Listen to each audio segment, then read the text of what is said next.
Bueno, nos vamos a dar realmente un gusto, un placer dialogar con el periodista, investigador del diario La Nación, Hugo Alconada. Hola Hugo, ¿cómo está? Buenas noches, muchas gracias por atendernos en Pulso Local de Sunchales.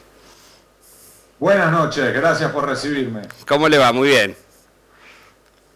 Bueno, claramente queremos invitarlo para compartir este trabajo que usted ya está divulgando, está promocionando, su libro denominado Pausa, y que tiene que ver con evaluar entrevistas realizadas a personajes célebres, muchas personalidades del mundo respecto de este tiempo tan particular de pandemia. Me gustaría que nos haga un repaso, nos cuente cómo ha sido este proceso de investigación, de trabajo, de entrevistas, sobre todo, para compartir con la audiencia de Sunchales. Pues este es un proyecto que comenzó allá por marzo, cuando ya la pandemia estaba golpeando en la Argentina y ya se veía venir la cuarentena. Y entonces le planteé a mi jefe directo en el diario, el número 1 de la redacción del diario La Nación, que quería dar una mano en la cobertura sobre pandemia coronavirus, pero yo la verdad soy un zapato en todos los temas de ciencia y salud. Pero lo que ofrecí fue, si quieren, lo que puedo ofrecer es desarrollar entrevistas a figuras globales, de aquellas que habitualmente no entrevistamos en la Argentina. Si querés, con una apuesta de que así como nosotros íbamos a estar en una pausa por la cuarentena, muchos de estas figuras globales, lo que iba a ocurrir era que la agenda que tenían de viajes, conferencias, volaba en pedazos y que iban a estar en sus casas. Y es lo que pasó. Y así es como, 7 meses después, he logrado entrevistar a verdaderos genios, hombres y mujeres de Europa, África, Asia, Medio Oriente, América Latina, América del Norte, que son ganadores de los premios Nobel, príncipe de Asturias, profesores en todos lados. Y la verdad que para mí, egoístamente, fue como tener clases particulares con los genios. También ha aprovechado y se ha dado el gusto de sacar ese jugo. ¿Se puede hacer una evaluación, Hugo, a partir de la cantidad diversa de entrevistados? ¿Cómo ha sido el manejo de la pandemia a nivel global? ¿Alguna situación particular que merezca ser destacada? ¿Y el caso argentino en particular?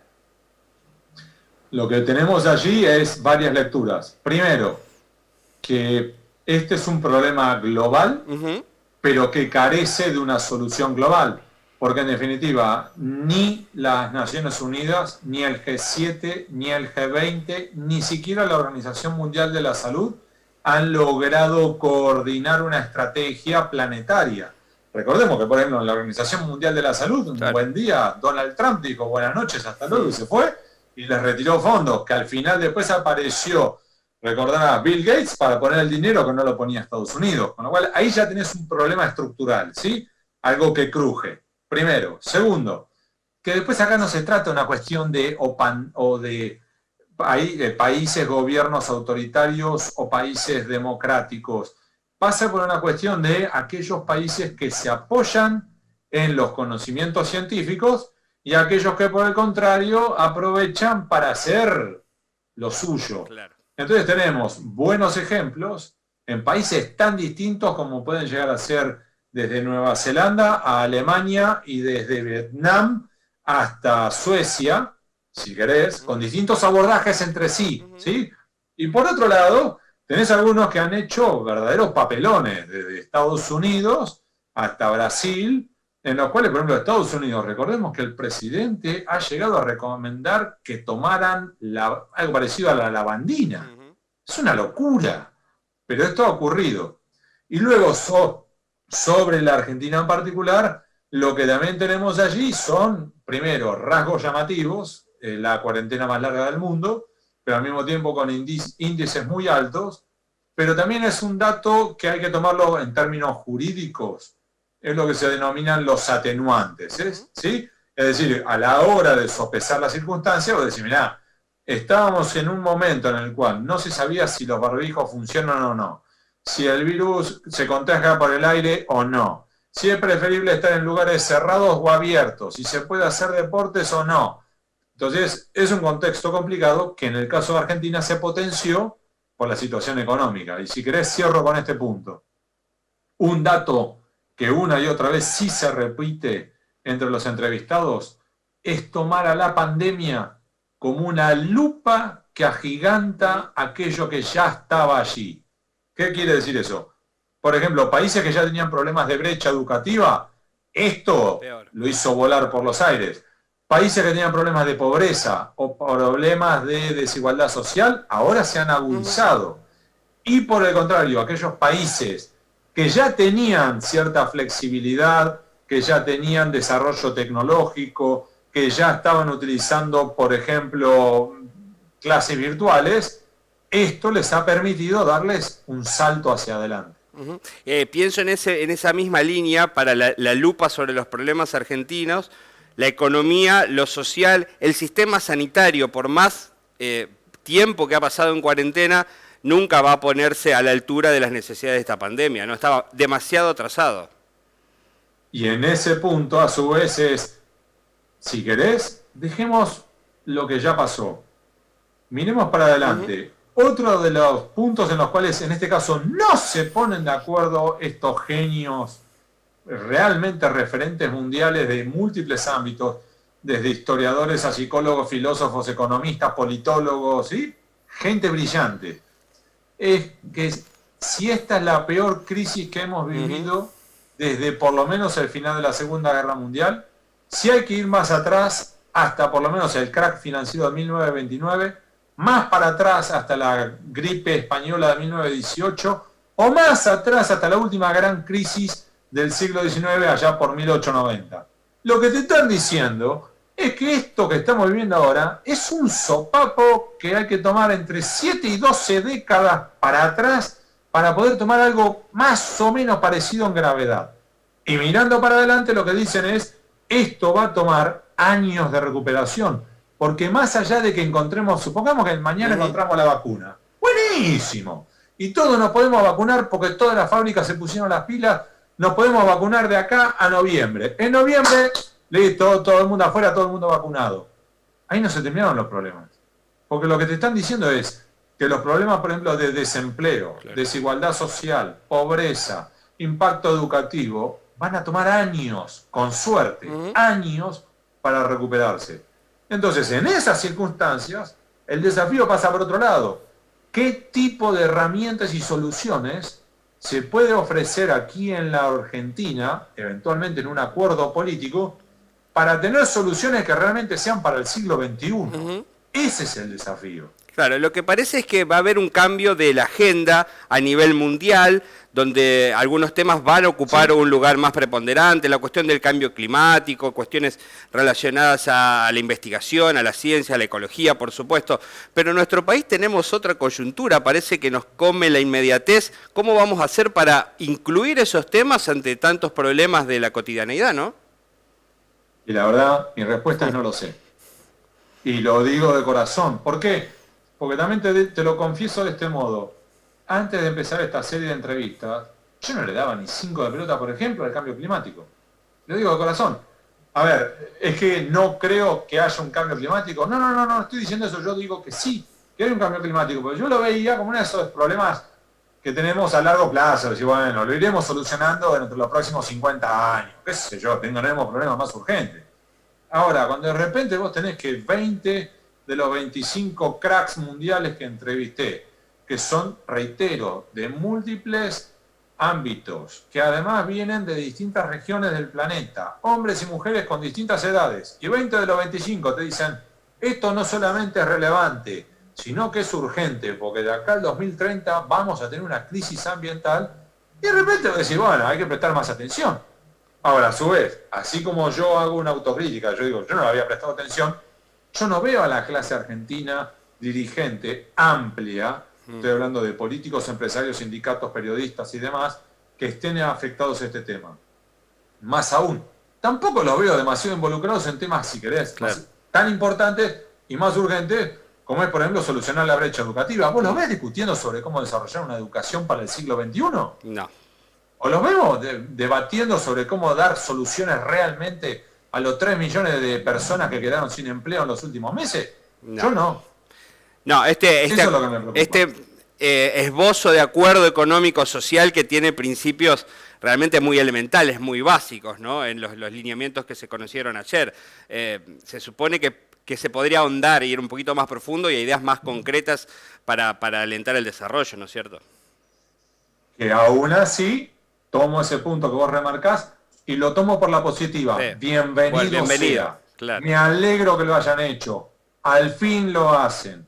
Y prefiero, si querés, en este tipo de dinámicas, entre lo positivo y lo negativo. Sí, podríamos concentrarnos en lo negativo. Bueno, yo me agarraba la cabeza el otro día cuando finalmente empezaron a discutir sobre si los chicos vuelven o no a las clases.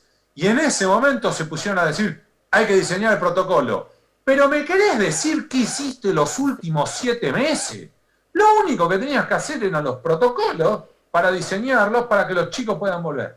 Ahora, en vez de quedarme con eso que es negativo, prefiero quedarme, y no porque sea frívolo ni porque sea negacionista, pero prefiero apoyarme en aquellas, viste, como si fuera lugares que te dan oxígeno, como si fuera la Cámara Nacional Electoral, que ya por mayo empezó a convocar figuras, partidos políticos, miembros de la sociedad civil, para empezar a evaluar programas y protocolos y opciones para las elecciones de agosto del año que viene. Entonces, prefiero quedarme con un ejemplo virtuoso que demuestran que acá en la Argentina sí hay gente que está tratando de pensar a mediano plazo. Bienvenido sea. Sí, y también pensar que la crisis, como es habitual se dice, efectivamente se concrete en una oportunidad, ¿no? Que este tocar fondo o estar tan al límite en ciertas circunstancias genere algún tipo de acciones institucionales republicanas que permiten mirar el futuro de otra manera, ¿no? Sí, y en esa línea, si querés, este libro lo que ha tenido para mí de bonito es que tiene 2 niveles. Porque todos estos que son grandes figuras globales, no solamente hablan de los grandes temas globales, sino hablan de muchos temas que son personales. Y voy a esto que vos remarcaste. Bueno, una de las personas que yo entrevisté, vos sos periodista al igual que yo, la entrevisté a Isabel Allende. Imagínate cuando Isabel de repente te agarra y te dice, porque además habla como escribe, este es el tiempo de los héroes y los villanos. Y vos decirle esto, acá ya tengo el título, golazo. Pero ella después agrega, este es el tiempo para ajustar valores. Y cuando yo le pregunto a Isabel qué quiso decir con esto, Isabel Allende dice, este es el momento para ajustar prioridades, tanto en el plano personal, que decir, mirá, venía corriendo como un loco por ejemplo, algunos viajes, y esto al final ahora me permitió priorizar, decir, yo lo que más extraño era por ahí en el Día de la Madre poder darle un abrazo a mi mamá. Yo no se lo pude dar para protegerla. Desde eso, pero también para esto, una oportunidad para ajustar valores como país, como sociedad. Decís, a ver, tenemos en estos momentos 1 de cada 10 argentinos indigentes. Significa que pasan hambre. Pasaron hambre ayer, hoy y mañana. Tenemos que el 60% de los pibes menores de 18 años de acá a fin de año van a estar por debajo del umbral de la pobreza. Significa que 6 de cada 10 de nuestros pibes son pobres. ¿Cómo logramos priorizar esto para darles educación y para darles una oportunidad? Porque en definitiva estamos hablando de darles una oportunidad. No estamos diciendo que van a ser campeones del mundo. Es por lo menos darle una oportunidad para que se den maña. Sí, hoy parece también que volvemos casi a discutir algunos valores o principios centrales. La propiedad privada, la cuestión laboral, el hambre, la pobreza, ¿no? Como un derecho, o por supuesto para superar, una necesidad para superar. Esa discusión ojalá se construya en algo positivo, ¿no? Sí, pero en este punto tenemos que tener claro, pues va a sonar medio brutal. Estamos como en un periodo de posguerra. A ver, si lo que nos están diciendo estos que realmente saben es que esto es lo peor, por lo menos desde el final de la Segunda Guerra Mundial. Estamos hablando de 1944-1945. Mi suegra es italiana, ella vivió la Segunda Guerra Mundial. Comían polenta con pajarito, pajarito literal, pajarito que cazaban de los árboles, porque no había para comer. Estamos hablando de, por ejemplo, otro de los entrevistados, Jacques Attali, que te dice, mira, hay crisis económicas que son como si fuera una B corta, ¿sí? Es decir, caída muy rápida, recuperación muy rápida, ¿sí? Es como un rebote. Sí. Hay otras que ya tienen forma de U, otras que tienen, te dice, formas de la pipa de Nike, es decir, una caída muy rápida y una paulatina, lenta recuperación que pesa un año. Otras ya son forma de L. Y Jacques Attali dice, ojo, porque esta puede tener forma de silla. Es decir, caída rápida, amesetamiento y nueva caída. Si es así, significa que vamos a pasar varios años muy complicados. Entonces, en ese contexto, tenemos que también hacernos a la idea de que muchos de aquellas ventajas, derechos, variantes, no sé, porque derechos suena horrible, como si estuviéramos renunciando a derechos. A lo que voy es, vamos a tener que adaptarnos a determinadas circunstancias muy complicadas, en las cuales es como un periodo de posguerra, polenta con pajaritos. Sí, cuestiones límites. Hugo, un gustazo, invitamos a todos a compartir su pausa, ¿no? Que son seguramente más de 5 minutos, pero muy interesantes para entrar y para analizar esta situación tan particular. Un hito en la historia de la humanidad seguramente quedará hasta 2020. Yo les agradezco a ustedes por la oportunidad y si has dado en el clavo esta idea de un libro en el cual vos decís, mira, me tomo un café o un mate, un whisky o un té o lo que vos quieras. Y la entrevista, vos que sos periodista profesional lo sabés, cada entrevista que vos podés digerirla por separado y te dan como distintas variantes. Así que muchas gracias por el tiempo y la oportunidad. Gracias, Hugo, muy amable. El gusto de compartir la entrevista con el periodista e investigador de Diario La Nación, Hugo Alconada Amón. Cerramos así nuestro pulso local del día de hoy. Muchas gracias por estar.